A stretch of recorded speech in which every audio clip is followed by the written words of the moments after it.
नमस्कार दोस्तों, मेरा नाम है रविंद्र और आज हम भारत के संविधान के भाग 3 यानी पार्ट 3 पर चर्चा करेंगे। भारत के संविधान की प्रस्तावना या उद्देशिका में भारत के लोगों को इज्जत से ज़िंदगी जीने के लिए जरूरी न्याय व स्वतंत्रता देने का वादा किया गया है। उन्हीं को भाग 3 में अनुच्छेद 12 से 35 तक में प्रदान किया गया है, जिन्हें मूल अधिकार यानी फंडामेंटल राइट्स कहा जाता है, क्योंकि ये वो अधिकार हैं जो किसी भी सभ्य समाज में लोगों को इज्जत से ज़िंदगी जीने के लिए बहुत ज़रूरी होते हैं। ये अधिकार व्यक्ति के बौद्धिक, भौतिक, नैतिक और आध्यात्मिक विकास के लिए बहुत ही ज़रूरी हैं। ये अधिकार व्यक्ति की गरिमा, स्वतंत्रता, समानता और न्याय को सुनिश्चित करते हैं। इन्हें अदालत के द्वारा लागू किया जा सकता है। यदि कोई इनका उल्लंघन करता है, तो व्यक्ति सीधे सुप्रीम कोर्ट या हाई कोर्ट जा सकता है। इन अनुच्छेदों द्वारा 6 तरह के अधिकार प्रदान किए गए हैं। अनुच्छेद 14 से 18 तक समता यानी समानता का अधिकार देते हैं। अनुच्छेद 19 से 22 तक स्वतंत्रता का अधिकार देते हैं। अनुच्छेद 23 और 24 शोषण के विरुद्ध अधिकार देते हैं। अनुच्छेद 25 से 28 तक धर्म की स्वतंत्रता का अधिकार देते हैं। अनुच्छेद 29 और 30 धर्म और भाषा के आधार पर अल्पसंख्यकों को शिक्षा और संस्कृति का अधिकार देते हैं। अनुच्छेद 32 से 35 तक संवैधानिक उपचारों का अधिकार देते हैं। अब इन्हें विस्तार से समझते हैं। अनुच्छेद 12 राज्य शब्द की परिभाषा बताता है। यह बताता है कि राज्य में क्या क्या शामिल है। इसके अनुसार संविधान में जब राज्य शब्द का इस्तेमाल किया जाता है, तो उसका अर्थ केंद्र सरकार और राज्य सरकार, संसद और राज्य विधानमंडल, सरकारी स्वामित्व वाली कंपनियां, सार्वजनिक प्राधिकरण होता है। इसका महत्व यह है कि यदि कोई संस्था राज्य की परिभाषा में आती है, तो वह व्यक्ति के मूल अधिकारों का उल्लंघन नहीं कर सकती। अनुच्छेद 13 बताता है कि मूल अधिकारों के विरुद्ध कोई भी कानून शून्य होगा, यानी संविधान के लागू होने से पहले या बाद में कोई भी ऐसा कानून जो मूल अधिकारों का उल्लंघन करता है शून्य माना जाएगा, मतलब कानूनी रूप से वैध नहीं होगा। यह संविधान की सर्वोच्चता को दर्शाता है। अनुच्छेद 14 से 18 तक समता या समानता यानी राइट टू इक्वलिटी प्रदान करते हैं। अनुच्छेद 14 कानून के समक्ष समानता का प्रावधान करता है। यह कहता है कि सभी व्यक्तियों को कानून के समक्ष समानता और कानून के समान संरक्षण का अधिकार है। कानून के समक्ष समानता का अर्थ है कि राज्य सभी व्यक्तियों के लिए एक समान कानून बनाएगा और उस कानून को सभी व्यक्तियों पर एक समान रूप से लागू किया जाएगा। इस तरह कानून के सामने सभी बराबर हैं। कानून का समान संरक्षण का अर्थ है कि एक जैसी परिस्थितियों में पाए जाने वाले व्यक्तियों को कानून का समान संरक्षण प्रदान किया जाएगा। इस तरह कोई भी व्यक्ति कानून से ऊपर नहीं है। अनुच्छेद 14 में प्रयुक्त समानता का अर्थ यह नहीं लगाया जा सकता कि यह आवश्यक है कि सभी व्यक्तियों के लिए एक समान ही कानून हो। विभिन्न न्यायिक निर्णयों से यह स्पष्ट हो चुका है कि राज्य द्वारा कानून निर्माण के संबंध में या उसके संरक्षण के संबंध में व्यक्तियों के बीच अंतर किया जा सकता है, लेकिन यह अंतर मनमाना नहीं बल्कि युक्तिसंगत आधार पर होना चाहिए। उदाहरण के लिए राष्ट्रपति, राज्यपालों, विदेशी राजनयिकों, सुप्रीम कोर्ट और हाई कोर्ट के जजों, संसद और विधानमंडलों के सदस्यों को कुछ विशेष अधिकार दिए गए हैं।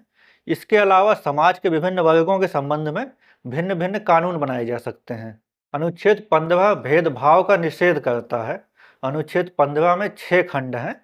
अनुच्छेद 15 का खंड 1 बताता है कि राज्य नागरिकों के साथ केवल धर्म, मूलवंश, जाति, लिंग और जन्म स्थान या इनमें से किसी के आधार पर भेद यानी अंतर नहीं कर सकता।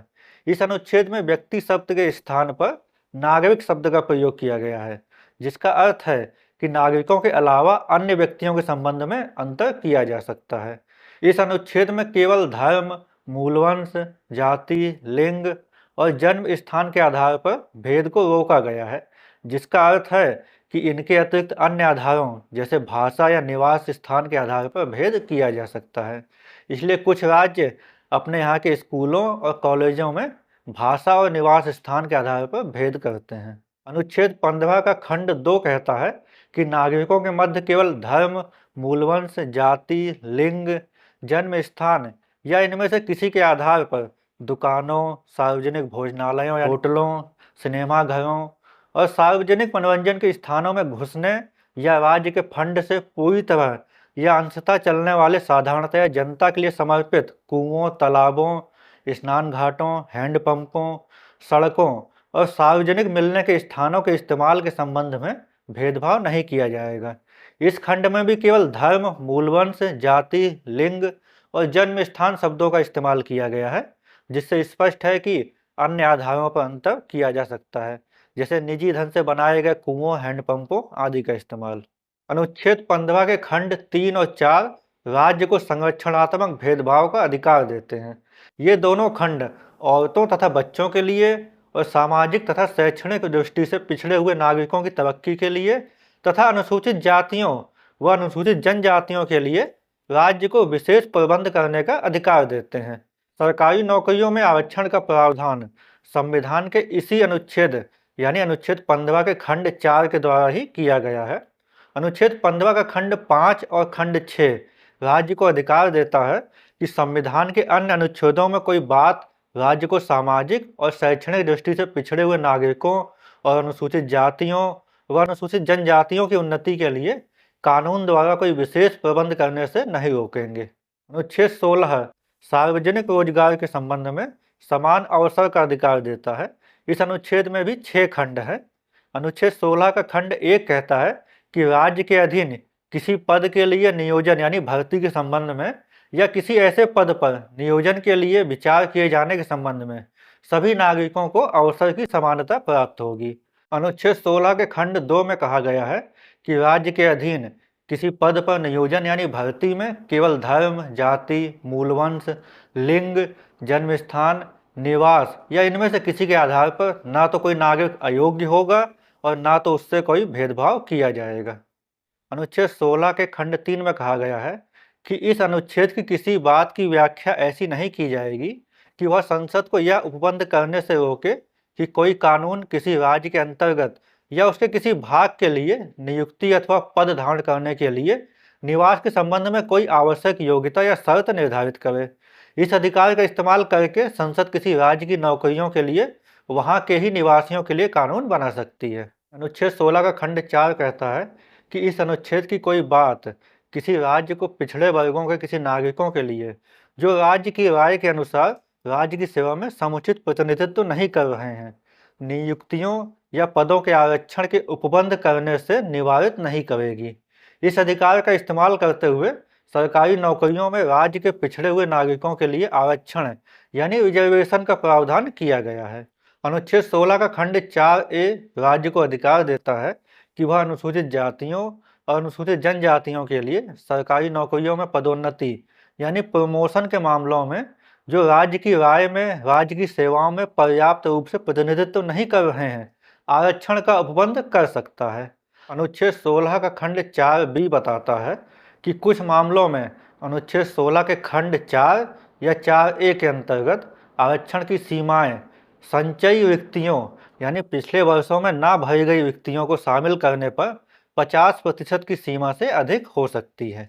जैसा कि हम लोग जानते हैं कि सुप्रीम कोर्ट के निर्णय के अनुसार आरक्षण की कुल सीमा 50% से अधिक नहीं हो सकती, लेकिन अगर पिछले वर्षों से कई रिक्तियां ना भरी गई हों और उनको शामिल करते हुए कोई वैकेंसी या रिक्ति निकाली जाए तो उसमें आरक्षण की सीमा 50% से अधिक हो सकती है।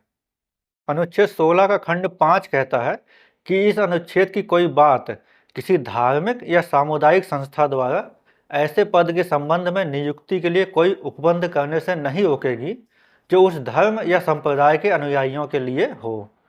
अनुच्छेद 16 का खंड 6 राज्य को आर्थिक रूप से दुर्बल वर्गों यानी इकोनॉमिकली वीकर सेक्शंस के लिए यानी EWS के लिए सरकारी नौकरियों में 10% आरक्षण का प्रावधान करने का अधिकार देता है। संविधान के 103वें संविधान संशोधन द्वारा 14 जनवरी 2019 को संविधान में यह खंड जोड़ा गया था। अनुच्छेद 17 अस्पृश्यता यानी छुआछूत का अंत करता है और इसे दंडनीय अपराध घोषित करता है। यह अनुच्छेद स्पष्ट रूप से कहता है कि अस्पृश्यता या छुआछूत यानी अनटचेबिलिटी का अंत किया जाता है और उसका किसी भी रूप में आचरण निषिद्ध किया जाता है। अस्पृश्यता से उपजी किसी नियोगिता को लागू करना अपराध होगा जो कानून के अनुसार दंडनीय होगा। समाज में समानता को बढ़ाने के लिए छुआछूत को खत्म करना जरूरी है। इस प्रकार भारत का संविधान भारतीय समाज में सदियों से परंपरा से चले आ रहे इस कलंक को समाप्त करने की केवल घोषणा ही नहीं करता, बल्कि भविष्य में इसके किसी भी रूप में पालन करने को अपराध भी घोषित करता है। छुआछूत को खत्म करने के लिए कानून बनाने का अधिकार संसद को अनुच्छेद 17 और अनुच्छेद 35 द्वारा प्रदान किया गया है। संसद ने इस अधिकार का इस्तेमाल करते हुए 1955 में अस्पृश्यता अपराध अधिनियम 1955 बनाया था, जिसे 1976 में संशोधित करके इसका नाम सिविल अधिकार संरक्षण अधिनियम 1955 कर दिया गया। यहाँ ध्यान देने की बात है कि ना तो अनुच्छेद 17 में और ना ही अस्पृश्यता अपराध अधिनियम 1955 में अस्पृश्यता यानी छुआछूत की कोई परिभाषा दी गई है। ऐसा इसलिए किया गया है क्योंकि अस्पृश्यता या छुआछूत के सभी रूपों का किसी भी परिभाषा में उल्लेख करना संभव नहीं है। मैसूर हाई कोर्ट ने एक फैसले में सामान्य रूप से कहा है कि अस्पृश्यता या छुआछूत का अर्थ उन सामाजिक कुरीतियों से समझना चाहिए जो भारत में जाति प्रथा के संदर्भ में परंपरा से विकसित हुई। हालांकि यह छुआछूत या अस्पृश्यता की कोई परिभाषा नहीं है। इस प्रकार जाति प्रथा के आधार पर कुछ जातियों को छूने योग्य न मानना और उनके छूने या उनके द्वारा छुई गई वस्तुओं के छूने से खुद को अपवित्र मानने की मानसिकता ही छुआछूत या अस्पृश्यता है। अनुच्छेद 18 उपाधियों का अंत करता है। यह अनुच्छेद भारतीय गणराज्य में समानता को सुनिश्चित करने और सामाजिक भेदभाव को समाप्त करने के लिए लाया गया था। कोई भी व्यक्ति भारत सरकार या किसी राज्य सरकार से कोई उपाधि प्राप्त नहीं कर सकता, सिवाय उन सैन्य या शैक्षिक उपाधियों के जिन्हें सरकार द्वारा मान्यता प्राप्त हो। कोई भी भारतीय नागरिक जो किसी विदेशी राज्य से कोई उपाधि प्राप्त करता है, उसे भारत सरकार की अनुमति के बिना स्वीकार नहीं कर सकता। कोई भी विदेशी नागरिक जो भारत की सेवा में है, वह भारत सरकार की अनुमति के बिना किसी विदेशी राज्य से कोई उपाधि नहीं स्वीकार कर सकता। कोई भी नागरिक उपाधि के आधार पर विशेषाधिकार नहीं प्राप्त कर सकता। भारत में सर या लॉर्ड जैसी उपाधियां मान्य नहीं हैं। हालांकि भारत सरकार द्वारा प्रदान किए गए भारत रत्न, पद्म भूषण, पद्मश्री, पद्म विभूषण जैसी सम्मानजनक उपाधियां दी जाती हैं, लेकिन ये किसी भी कानूनी या विशेषाधिकार का आधार नहीं होती हैं। अनुच्छेद 19 से 22 तक स्वतंत्रता का अधिकार यानी राइट टू फ्रीडम प्रदान करते हैं। ये अधिकार नागरिकों को व्यक्तिगत स्वतंत्रता और लोकतांत्रिक भागीदारी सुनिश्चित करने के लिए दिए गए हैं। अनुच्छेद 19 में 6 खंड हैं। अनुच्छेद 19 खंड 1 के अंतर्गत प्रत्येक भारतीय नागरिक को 6 प्रकार की स्वतंत्रताएं प्राप्त हैं। अनुच्छेद 19(1)(a) वाक और अभिव्यक्ति की स्वतंत्रता यानी बोलने और अपने विचार बताने का अधिकार, मतलब freedom of speech and expression देता है। हर नागरिक को अपने विचारों को बोलकर, लिखकर, छापकर या किसी अन्य माध्यम से अभिव्यक्त करने का अधिकार है। इसमें प्रेस की स्वतंत्रता, सोशल मीडिया पर अभिव्यक्ति और कलाकारों की अभिव्यक्ति शामिल है। अनुच्छेद 19(1)(b) शांतिपूर्ण सभा करने का अधिकार यानी right to assemble peacefully and without arms देता है। नागरिकों को बिना हथियारों के शांतिपूर्ण सभा करने का अधिकार है। इसमें रैली, प्रदर्शन और जनसभा शामिल हैं। अनुच्छेद 19(1)(c) संघ बनाने का अधिकार यानी राइट टू फॉर्म एसोसिएशंस और यूनियंस देता है। नागरिक अपने सामाजिक, राजनीतिक, व्यवसायिक या सांस्कृतिक उद्देश्यों के लिए संघ, यूनियन या संगठन यानी पार्टी बना सकते हैं। अनुच्छेद 19(1)(d) भारत के किसी भी भाग में स्वतंत्र रूप से घूमने का अधिकार यानी right to move freely throughout the territory of India देता है। नागरिक देश के किसी भी हिस्से में स्वतंत्र रूप से आ जा सकते हैं। अनुच्छेद 19(1)(e) भारत के किसी भी भाग में निवास करने और बसने का अधिकार यानी right to reside and settle in any part of the country प्रदान करता है। नागरिक देश के किसी भी हिस्से में घर बनाकर रह सकते हैं या बस सकते हैं। अनुच्छेद 19(1)(g) कोई भी पेशा, व्यापार, व्यवसाय या सेवा करने का अधिकार यानी right to practice any profession और to carry any occupation, trade और बिजनेस का अधिकार देता है। नागरिक अपनी पसंद का व्यवसाय, नौकरी या व्यापार कर सकते हैं, बशर्ते वह कानून द्वारा निषिद्ध ना हो यानी कानून द्वारा उसके लिए मनाही ना हो। इस अनुच्छेद द्वारा जाति से जुड़े पुश्तैनी पेशों की प्रथा को खत्म किया गया है। अनुच्छेद 19(2) से लेकर अनुच्छेद 19(6) तक राज्य को अनुच्छेद 19 द्वारा प्रदान की गई स्वतंत्रताओं पर उचित प्रतिबंध यानी रीजनेबल रिस्ट्रिक्शंस लगाने का अधिकार देते हैं। राज्य इन स्वतंत्रताओं पर कुछ उचित प्रतिबंध लगा सकता है, लेकिन केवल युक्तियुक्त आधारों पर, मनमाने आधार पर नहीं।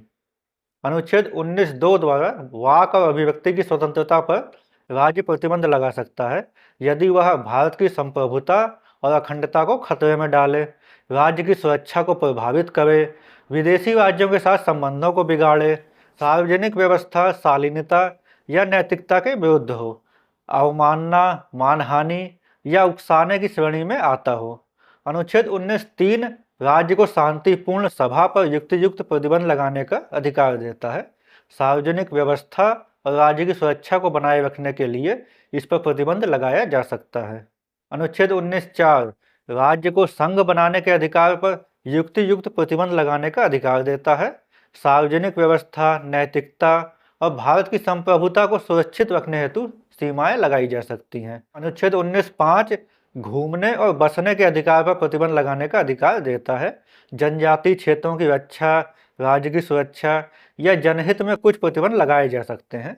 अनुच्छेद 19(6) राज्य को व्यापार और पेशे के अधिकार पर युक्तियुक्त प्रतिबंध लगाने का अधिकार देता है। व्यावसायिक योग्यता, लाइसेंस या सरकार द्वारा नियंत्रित व्यापार हेतु कानून बनाए जा सकते हैं। ये अधिकार केवल नागरिकों को प्राप्त हैं, न कि विदेशी नागरिकों को। इन स्वतंत्रताओं की रक्षा के लिए न्यायालय में याचिका दायर की जा सकती है यदि इन्हें अनुचित रूप से छीना जाए। अनुच्छेद 20 अपराधों के लिए दोष सिद्धि के संबंध में संरक्षण यानी protection in respect of conviction for offences प्रदान करता है। इसके अनुसार प्रत्येक व्यक्ति को, चाहे वह नागरिक हो या ना हो, यह अधिकार दिया गया है कि उसे तब तक दंड नहीं दिया जा सकता जब तक उसने किसी लागू कानून का उल्लंघन ना किया हो। यह अनुच्छेद 4 महत्वपूर्ण अधिकारों की गारंटी देता है। पहला है पूर्वव्यापी दंड का निषेध यानी एक्स पोस्ट फैक्टो लॉ। इसका अर्थ है कि कोई भी कानून जो किसी कार्य को बाद में अपराध बनाता है उसे पूर्व यानी पहले प्रभाव से लागू नहीं किया जा सकता।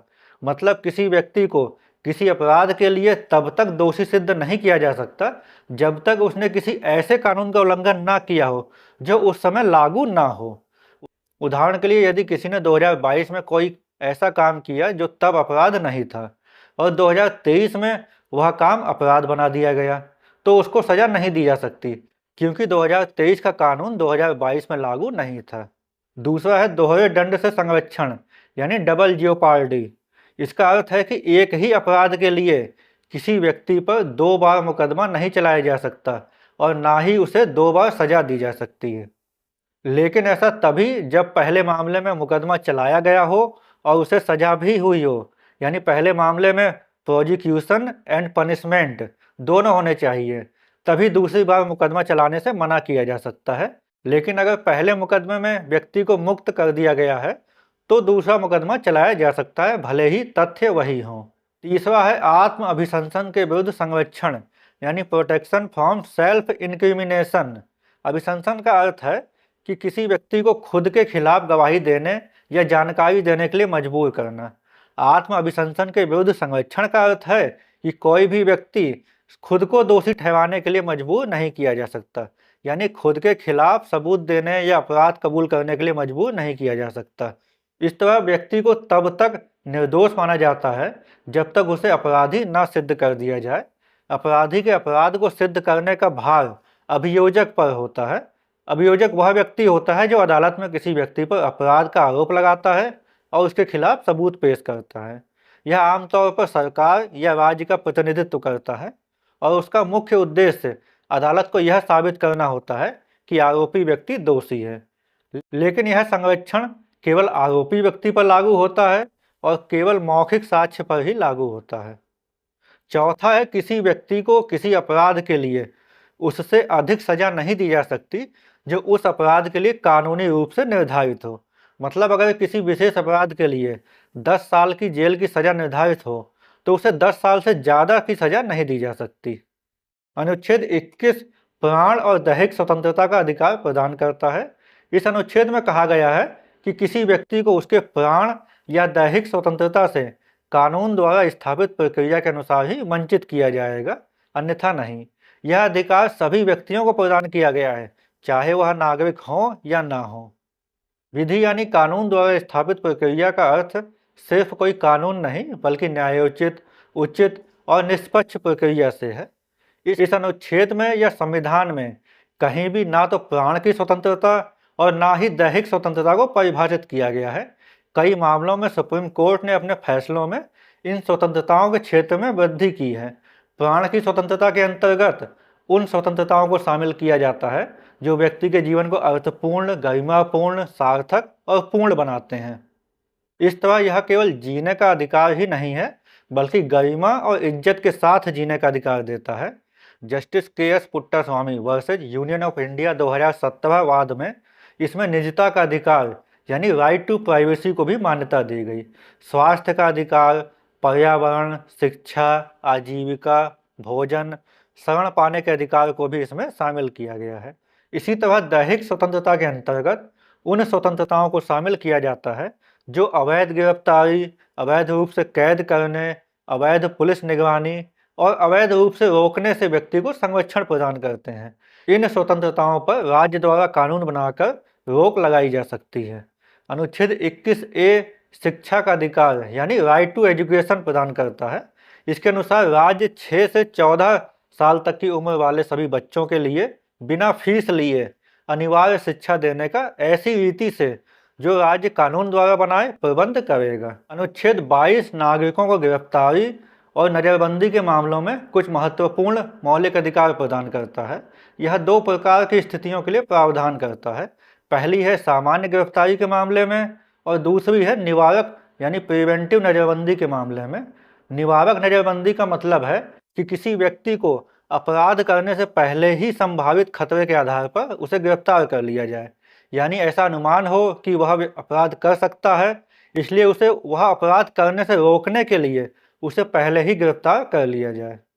सामान्य गिरफ्तारी के संबंध में उन व्यक्तियों को कुछ अधिकार दिए गए हैं जिन्हें आपराधिक मामलों में गिरफ्तार किया गया है।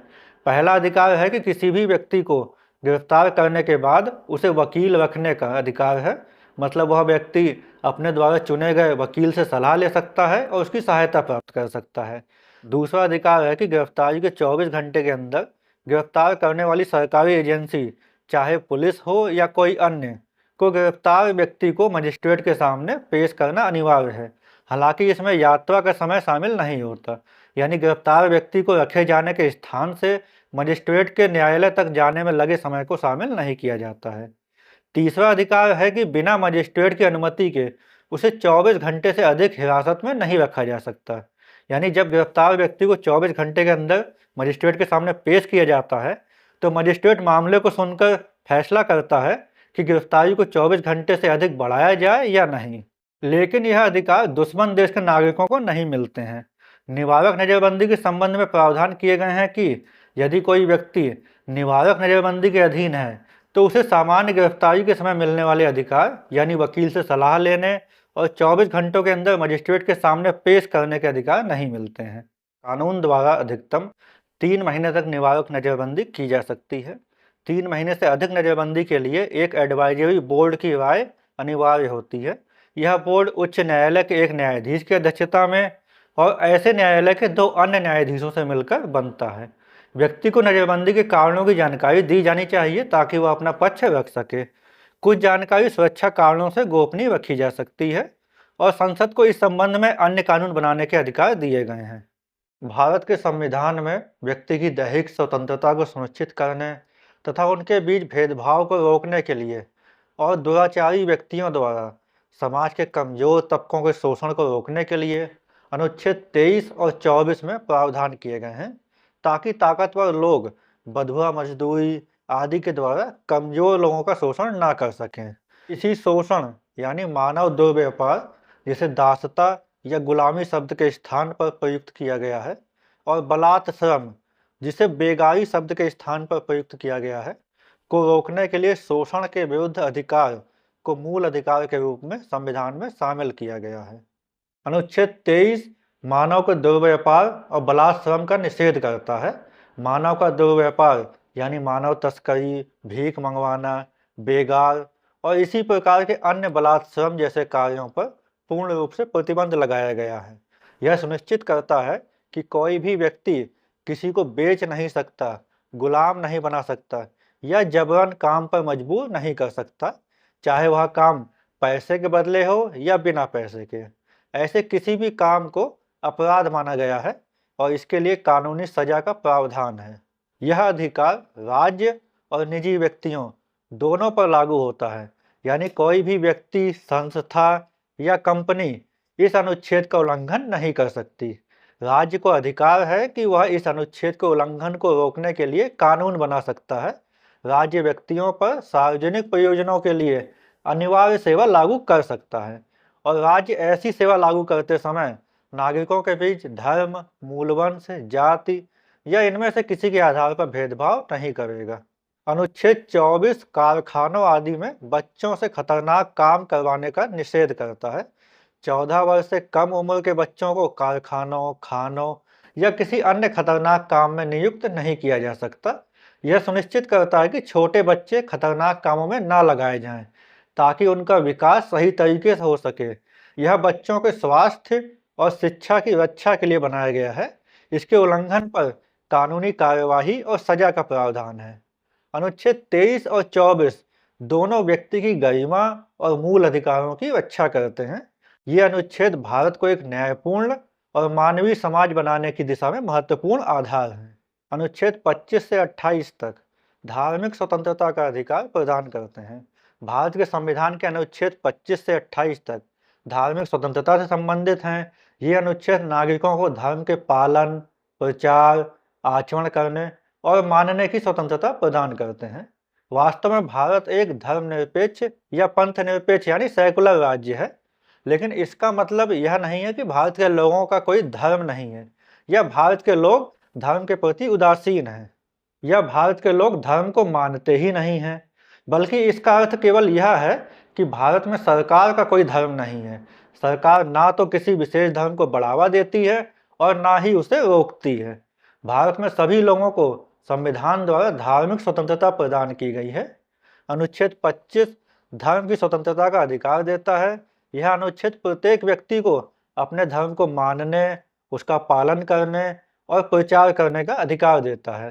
प्रत्येक व्यक्ति को अपने धार्मिक विश्वास और आस्था के अनुसार आचरण करने का अधिकार है।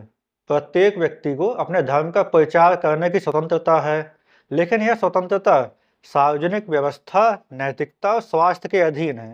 राज्य को यह अधिकार है कि वह सामाजिक सुधार और धर्म के बाह्य रूपों में हस्तक्षेप कर सकता है और इसे धार्मिक स्वतंत्रता में हस्तक्षेप नहीं माना जाएगा। अनुच्छेद 26 धार्मिक संस्थाओं की स्वतंत्रता का प्रावधान करता है। यह अनुच्छेद धार्मिक संप्रदायों और संस्थाओं को धार्मिक कार्यों का प्रबंधन करने की स्वतंत्रता देता है। वे अपने धर्म से संबंधित धार्मिक कार्यों को स्वतंत्र रूप से संचालित कर सकते हैं। धार्मिक संस्थाएं संपत्ति अर्जित कर सकती हैं और उसका प्रशासन कर सकती हैं। वे अपने धार्मिक कार्यों और संस्थाओं का संचालन अपनी मान्यताओं के अनुसार कर सकते हैं। अनुच्छेद 27 धार्मिक खर्च पर कर यानी टैक्स न लगाने का प्रावधान करता है। इस अनुच्छेद के अनुसार कोई भी व्यक्ति केवल इस आधार पर टैक्स नहीं देगा कि उसका उपयोग किसी विशेष धर्म या धार्मिक संस्था के प्रचार प्रसार के लिए किया जा रहा है। यह धर्मनिरपेक्षता के सिद्धांत को मजबूत करता है। राज्य कोई भी ऐसा टैक्स नहीं लगा सकता जो किसी धर्म विशेष के समर्थन में हो। अनुच्छेद 28 शैक्षिक संस्थाओं और धार्मिक शिक्षा से संबंधित है। राज्य द्वारा संचालित संस्थाओं में धार्मिक शिक्षा नहीं दी जा सकती। पूरी तरह से राज्य के अनुदान से चलने वाले संस्थानों में धार्मिक शिक्षा नहीं दी जाएगी, लेकिन वे शिक्षण संस्थान जो किसी ऐसे ट्रस्ट द्वारा स्थापित किए गए हैं जिनके अनुसार उस संस्था में धार्मिक शिक्षा देना आवश्यक है, उसमें धार्मिक शिक्षा दी जा सकती है, भले ही ऐसी संस्था का प्रशासन राज्य करता हो। राज्य से मान्यता प्राप्त या राज्य के फंड से सहायता प्राप्त किसी शिक्षण संस्थान में पढ़ने वाले किसी छात्र को उस शिक्षा संस्थान में दी जाने वाली धार्मिक शिक्षा में भाग लेने के लिए मजबूर नहीं किया जा सकता। यदि वह 18 साल से कम उम्र का है तो उसके अभिभावक यानी गार्जियन से अनुमति लेनी होगी। अनुच्छेद 25 से 28 भारतीय संविधान में धार्मिक स्वतंत्रता को सुनिश्चित करते हैं और यह सुनिश्चित करते हैं कि भारत एक धर्मनिरपेक्ष राष्ट्र बना रहे। जहां हर नागरिक को अपने धर्म का पालन करने की स्वतंत्रता हो। अनुच्छेद 29 और 30 धार्मिक और भाषाई अल्पसंख्यकों को सांस्कृतिक और शैक्षणिक अधिकार प्रदान करते हैं। अनुच्छेद 29 नागरिकों को संस्कृति और शिक्षा से संबंधित अधिकार प्रदान करता है। प्रत्येक नागरिक को जो भारत के क्षेत्र में विशिष्ट भाषा, लिपि या संस्कृति रखते हैं, उसे सुरक्षित रखने का अधिकार है।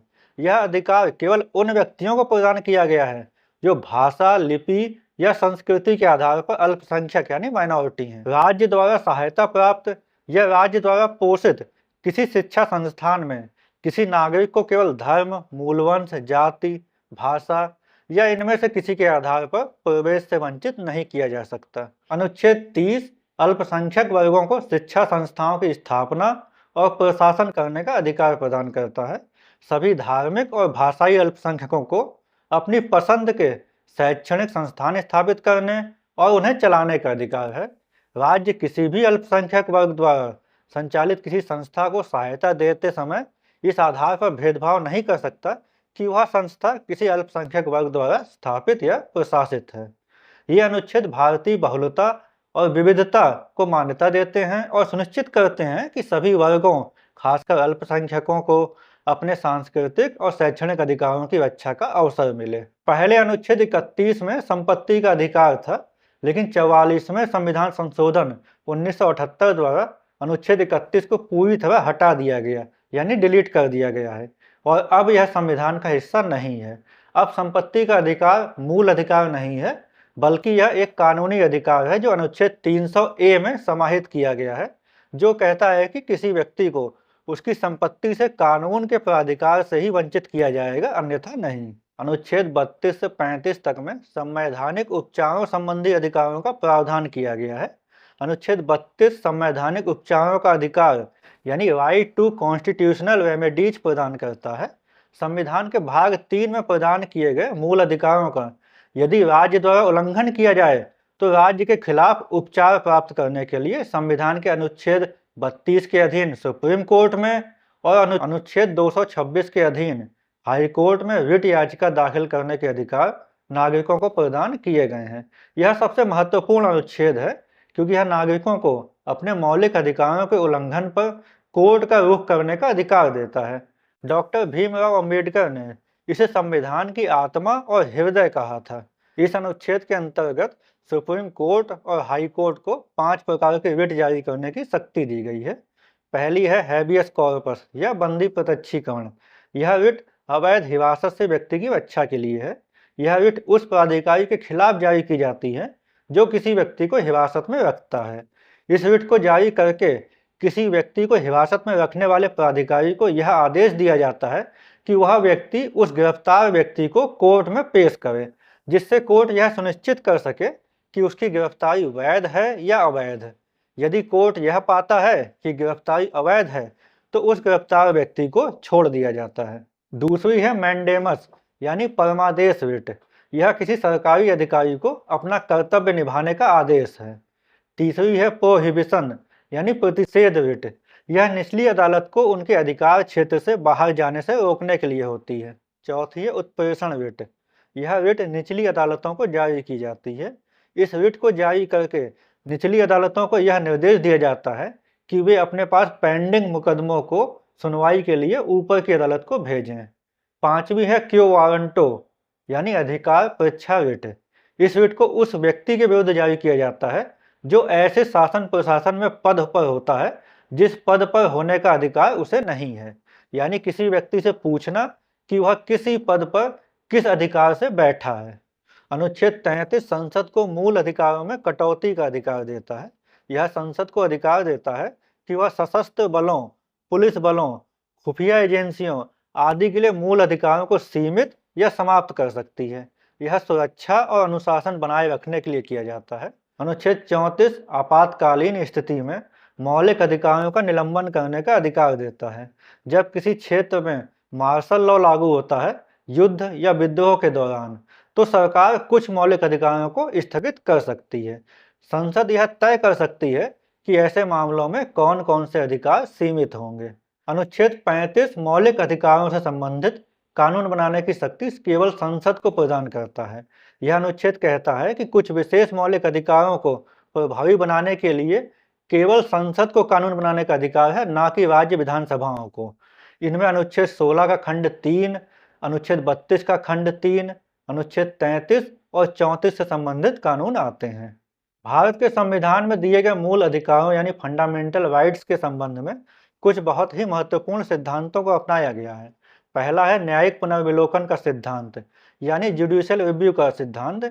इसका अर्थ है जब राज्य जिसमें संसद, विधानमंडल, स्थानीय प्राधिकारी तथा अन्य प्राधिकारी शामिल हैं, कोई कानून या आदेश पारित करते हैं या जारी करते हैं और उस कानून या आदेश द्वारा संविधान के भाग 3 में व्यक्तियों को प्रदान किए गए किन्हीं मूल अधिकारों का उल्लंघन होता है या उसे कम करते हैं, तब सुप्रीम कोर्ट या हाई कोर्ट में सीधे ही याचिका दाखिल की जा सकती है और कोर्ट से उस मामले में फैसला करने की प्रार्थना की जा सकती है।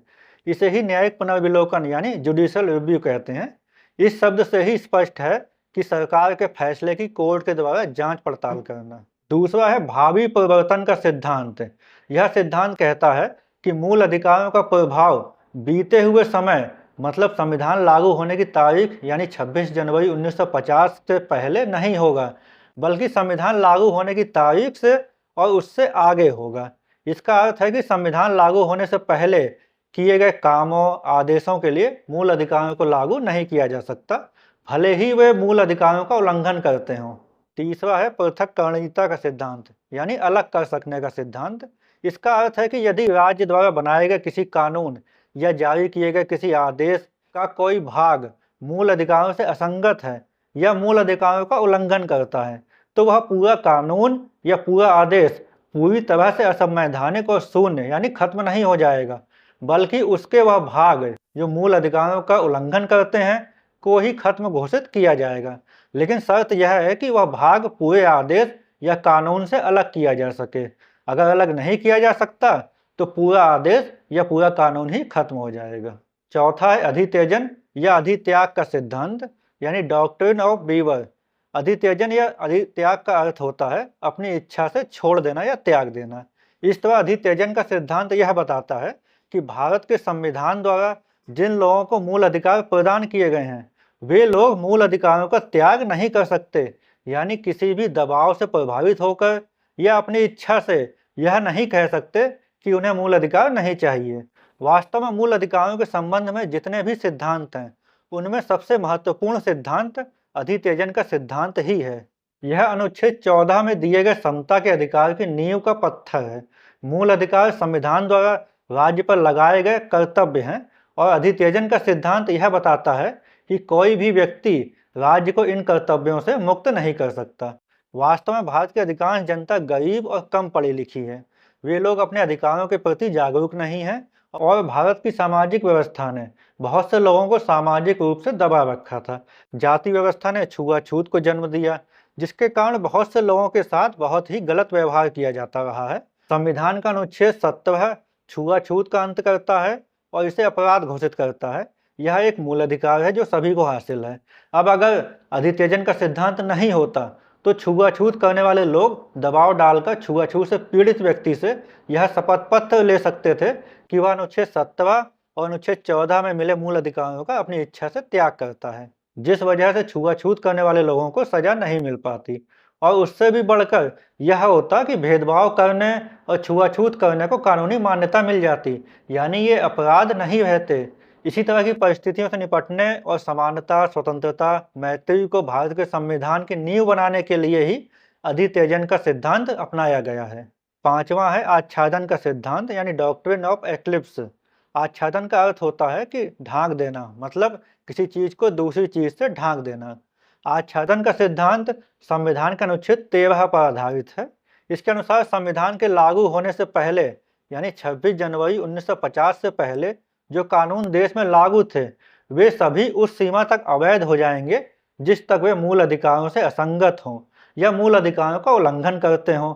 वे कानून पूरी तरह खत्म नहीं होंगे, बल्कि मूल अधिकारों द्वारा ढांक दिए जाएंगे, यानी मूल अधिकारों द्वारा आच्छादित कर दिए जाएंगे। मूल अधिकारों का निलंबन किया जा सकता है, लेकिन इन्हें संविधान से निकाला नहीं जा सकता। निलंबन का अर्थ है कुछ समय के लिए कुछ मूल अधिकारों पर रोक लगा देना, लेकिन ऐसी रोक मनमाने तरीके से नहीं लगाई जा सकती और अनुच्छेद 20 और अनुच्छेद 21 में प्रदान किए गए मूल अधिकारों पर कभी भी रोक नहीं लगाई जा सकती। इसी तरह संसद द्वारा मूल अधिकारों में संशोधन किए जा सकते हैं, लेकिन ऐसे संशोधन द्वारा संविधान के मूल ढांचे में बदलाव नहीं किया जा सकता। इस प्रकार मूल अधिकार हमारे लोकतंत्र का आधार हैं, जो यह सुनिश्चित करते हैं कि हर नागरिक को न्याय, स्वतंत्रता और समानता मिले। ये अधिकार एक स्वस्थ, समतापूर्ण और न्यायपूर्ण समाज की नींव रखते हैं और देश की एकता और अखंडता को मजबूत करते हैं। तो दोस्तों, वीडियो अच्छी लगी हो तो वीडियो को लाइक करिए, कमेंट करिए और फिलोसोफर रवि चैनल को सब्सक्राइब करिए। मिलते हैं एक नए वीडियो में एक नए विचार के साथ। धन्यवाद, नमस्कार।